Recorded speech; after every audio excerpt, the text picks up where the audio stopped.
What is a photojournalist? Because that's a good question. That is a good question. Someone that can pick up a camera on a daily basis, go out and tell a story with it. And it's all about the pictures and television. What we shoot, what we get, sound, video, it is everything. It's the most important part of a television newscast. He's the first guy on the scene. They're kind of the backbone of the newsroom. He's the eyes and ears of the newsroom. We go out and we gather the pictures.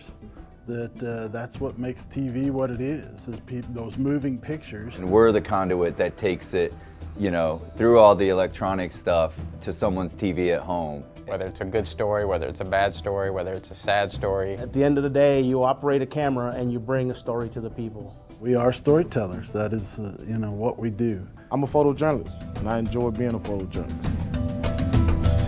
Good evening, everyone. I'm Doug Dunbar. Welcome to the Photojournalists. When we add it all up, our team of CBS 11 photographers have more than 350 years experience in Dallas-Fort Worth. And tonight, we're going to share with you some of the great work that they have done over this last year. We'll start tonight with photojournalist Ed Lauder and a large lights display with a very special meaning, a celebration that goes well beyond just Christmas. I dedicate this house to the Griswold family Christmas. Drum roll, please.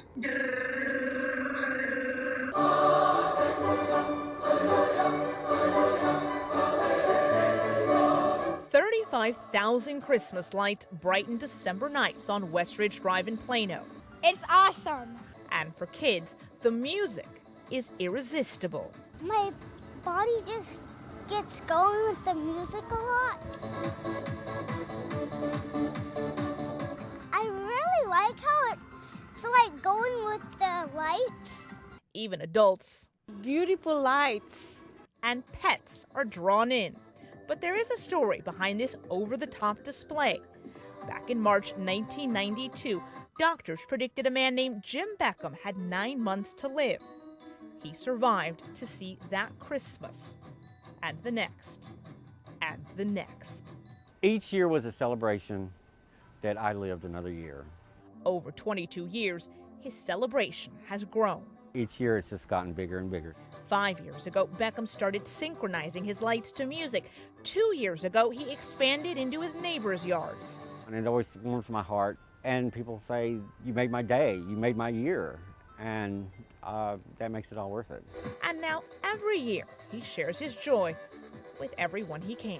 I like the big Christmas tree, and I like the Santa and that other Santa. She may be small, but Elizabeth Christensen has one very big brain. Photojournalist Jerome Johnson introducing us to the girl who really knows her organs.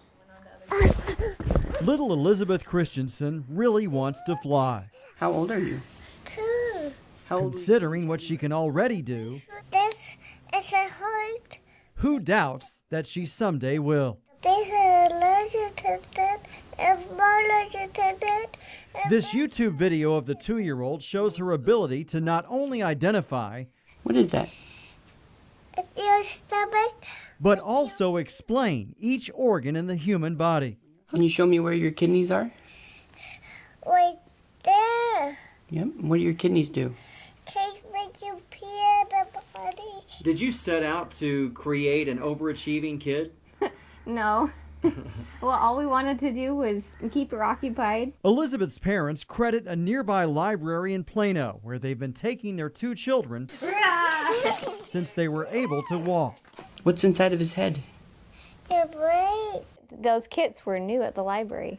And so we thought, well, that would be fun to look at. That's the liver. It cleans your blood. It cleans your blood? Okay. I didn't know that. It didn't take long for this toddler to learn more about anatomy There's no gallbladder in here. than some adults. What is this thing? The diaphragm. Diaphragm? How do you know what a diaphragm is? So are you smart? I taught myself to read. Here we go.